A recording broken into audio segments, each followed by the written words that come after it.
अटल बिहारी वाजपेयी ने कहा जिसको जो करना है वो कर लो, जो करना है वो कर लो। अरे सुन लो, इशारों को समझो तो बात कर ले। इशारों को अगर समझो, चल मेरी घोड़ी इंदिरा की चाल, तो 3 महीने बंद हो गया। ये आदमी की मंशा होती है, इशारों को अगर समझो तो राज को राज रहने दो। को मक्का मदीना में राम मंदिर बना दो नहीं कह रहा, अयोध्या में राम पैदा हुए, हमारे आराध्य पैदा हुए भगवान, यहाँ पर कुछ उनका मंदिर बना दो, ये टेंट में बैठे हुए हैं। तुमने कहा साला ये देश में कांग्रेस छोड़ देंगे तो हम सत्ता में कैसे आएंगे। तुम चिपके रहे कांग्रेस कांग्रेस कह के। अब जनता 60 साल बाद समझ गई कि कांग्रेस कौन है। तो कांग्रेस अब राहुल गांधी जी ने एजेंडा ले लिया है, ढूंढते रह जाओगे मित्र अपने सहयोगियों को अगले चुनाव में। एक आध दो आ जाओ तो आ जाओ, हाँ ये बता रहा हूं तुमको। नहीं तो ये आचार संहिता इतनी बढ़िया लाए हैं, हजारों करोड़ रुपए खर्च किए, तुमने बनाया, लेकिन रूस ने ऐसे देखी आंख, अमेरिका ने देखी ऐसी आंख, दबा के साले को कमरे में रख दिया। अब बैठ जाऊं जी, आपका आज्ञा का पालन कर रहा हूं। धन्यवाद, बहुत बहुत धन्यवाद। अब इससे बड़ी कोई घटना हो सकती है। हल्द्वानी में एक टांगे वाला बोला चल मेरी घोड़ी इंदिरा की चाल, तो 3 महीने बंद हो गया। इंदिरा नाम लेने से 3 महीने बंद हो गया। उस दल के आप सम्मानित सदस्य हैं जिन्होंने देश में आपातकाल लगाया और रात के 12 बजे दस्तखत करा के उसको राष्ट्रपति से स्वीकार करा लिया। तुम क्या जानो आचार संहिता क्या हो, नागरिकता संहिता क्या होती है? तुम क्या जानो समान नागरिक संहिता क्या होती है? तुम क्या जानो? तुम क्या जानो? तुम तो आज तुम्हें लग रहा होगा ये हो क्या रहा, हमने ऐसा क्यों नहीं किया। तो तुम्हें ये क्या पता था कि ऐसा भी हो जाएगा। तुमने दुनिया में ऐसे काम किए हैं जिसके कारण देश विश्व का सबसे बड़ा कर्जवान देश बना। आज हम आर्थिक जगत में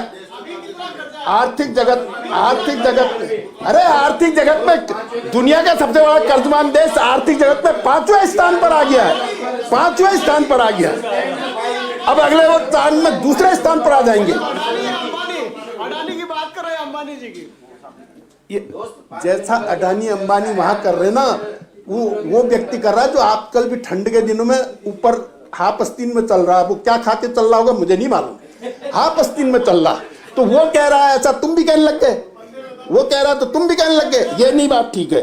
मैं ये कहना चाहता हूं कि जो भाजपा के कालखंड आया तो एक अटल बिहारी वाजपेयी का आया।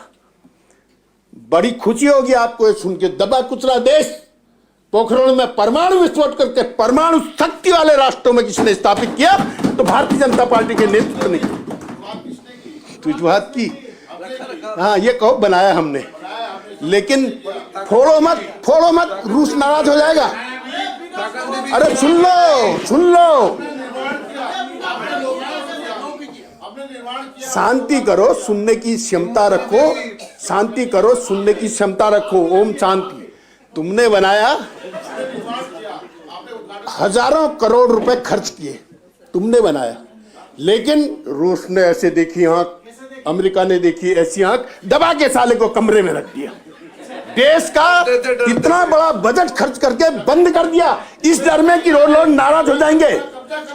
एक आदमी बोल रहा हो तो दूसरे को बोलना नहीं चाहिए। अपनी बात अपने समय में कहना, अपनी बात अपने समय में कहना। पहले मुझे बोलने दो, सबसे सीनियर हूं मैं, तुम मेरे सामने बोल रहे हो।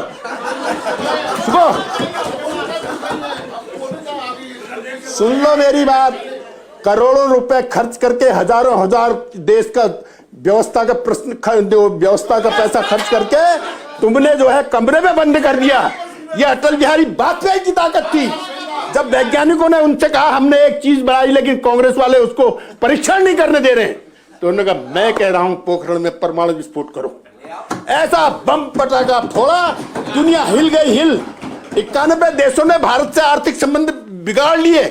अटल बिहारी वाजपेयी ने कहा जिसको जो करना है वो कर लो, जो करना है वो कर लो। अरे सुन लो, इशारों को समझो तो बात कर ले। इशारों को अगर समझो, ऐसा है अटल बिहारी वाजपेयी ने कहा जिससे जो होता है वो कर लो। मैं तो वो करूंगा जो भारत के हित में होगा, और कर दिया। अब आए नरेंद्र मोदी। बीच में 10 साल तुम आ गए थे, तुमने फिर खत्म कर दिया। लोग इतनी त्रस्त हो गए तुमसे कि तुम्हारा सफा कर दिया सोपड़ा साहब। आगे नरेंद्र मोदी 370 हटाओगे तो देश में खून खराबा हो जाएगा, तुम लोग कह रहे थे चुपड़े चिल्ला चिल्ला के। ऐसा आधारबंद खोला साला, क्यों कोई नहीं बोला? कोई बोला? एक नहीं बोला। अरे आप क्या पूछ रहे हो आपस में? तुमने ही कहा था खून खराबा हो जाएगा अगर 370 हटेगी तो। ऐसा आधारबंद खुला साले सुट्ट हो गए सब, सुट्ट हो गए सब। 370 हटा दी, 35 से हटा दी, भारत माता की जय कह दी। कश्मीर के अंदर कश्मीर है, हमको क्या हटाओगे यार? हम तो पहले ही से हटे हुए हैं, हमको क्या हटाना है तुमने? ये तो ऐसा है, तिलकराज बहड़ है। मुझसे कह रहे थे यार कुछ बात करा, सेटिंग करा, मैं भी आना चाह रहा हूं। अब मैंने अभी सेटिंग नहीं करी, अभी मैंने सेटिंग नहीं करी है। मैं अब बात करने वाला हूं मुख्यमंत्री से। अरे सुन लो यार मेरी बात, अरे मेरी बात बहुत रह गई अभी यार। वहां उंगली उठा रहे और तुम बात नहीं करने दे रहे हो। अब कहा राम राज्य लाएंगे। 500 वर्षों से, 500 वर्ष 600 वर्षों से पूरा हिंदू समाज किस बात के लिए रो रहा? कोई मक्का मदीना में राम मंदिर बना दो नहीं कह रहा, अयोध्या में राम पैदा हुए, हमारे आराध्य पैदा हुए भगवान, यहां पर कुछ उनका मंदिर बना दो, ये टेंट में बैठे हुए हैं। लेकिन तुम्हारे समझ में नहीं आई, क्योंकि तुम्हारे समझ से परे थी।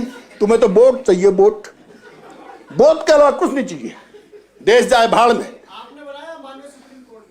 जी सुप्रीम कोर्ट पहले थी या नहीं थी? नहीं, सुप्रीम कोर्ट पहले थी या नहीं थी? नहीं बनाया तो हमने ही, बनाने का आदेश की बात कर रहे हो। तो मैं कह रहा हूं वो आदेश सुप्रीम कोर्ट ने पहले क्यों नहीं दिया? तब भी तो सुप्रीम कोर्ट थी। ये आदमी की मंशा होती है, इशारों को अगर समझो तो राज को राज रहने दो, फिर हम लंबी खींच देंगे। हैं? क्यों हम नहीं थे क्या? हमारे पुरखे नहीं थे उस समय? हमारे पुरखे, अरे ये बात है, अब बरगलाना दूसरों को यार। अब हिंदुस्तान की नींव बरगलने वाली है। हिंदुस्तान के प्रत्येक भारतवर्ष के नागरिक ने श्याम क्या बंटवाया? माफी मांग के देश को आजाद करवाया। ये कह रहे हैं किसने करवाया? बताऊं फिर अब? ये कह रहे हैं किसने करवाया और तुम कह रहे हो माफी मांग के करवाया। तो माफी मांग के करवाया, कैसी करवाया?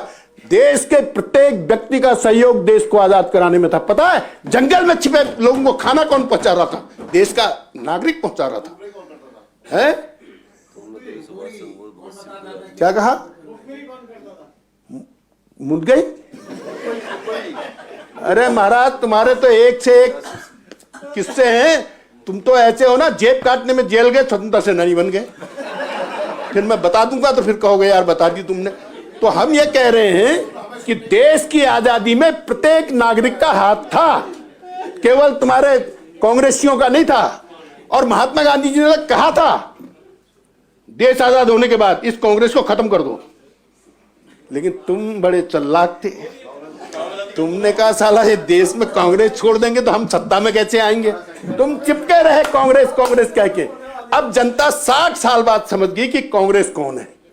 तो कांग्रेस अब राहुल गांधी जी ने एजेंडा ले लिया है। ढूंढते रह जाओगे मित्र अपने सहयोगियों को अगले चुनाव में। एक आध दो आ जाओ तो आ जाओ। हाँ ये बता रहा हूं तुमको, नहीं तो ये आचार संहिता इतनी बढ़िया लाए हैं, ये समान संहिता, वो भी एक ही बात है, समान नागरिक संहिता ये इतनी बढ़िया लाए हैं कि अब महिलाओं के प्रति अत्याचार नहीं होगा। 4-4, 6-6 विवाह करके 10-20 बच्चे बनाओ, ऐसा नहीं होगा। यही तो तुम्हें कष्ट है। अरे हम तो पहले से पढ़े पढ़ाए हैं यार, हमसे तुम मुकाबला क्यों कर रहे हो? हम पढ़े या न पढ़े वैसे ही बोल देते हैं। तुम्हें मालूम है कि इसमें ये आया है, तुम्हें कष्ट हो गया, दूसरों ने धमका दिया तुमको, वो राष्ट्र विरोधी ताकतों ने, कि तुम मत करना इसका समर्थन, तो तुम चुप। नहीं चुप कहां नहीं हो, तुम विरोध कर रहे हो उल्टा। तो चुप भी नहीं हो और विरोध भी नहीं कर रहे हो, क्या मतलब है? कहीं तो रहो, या यस में रहो या नो में रहो। नहीं वो बात ठीक नहीं है, हैं? सीधी पास करा दो, उसमें इतना समय व्यर्थ क्यों करना है? इसका अर्थ यही है कि तुम इसका विरोध कर रहे हो। माननीय सदस्य जी, आपने काफी देर से बोले, अब आप बैठ जाए। अब बैठ जाऊं? जी आपका आज्ञा का पालन कर रहा हूं। धन्यवाद, बहुत बहुत धन्यवाद।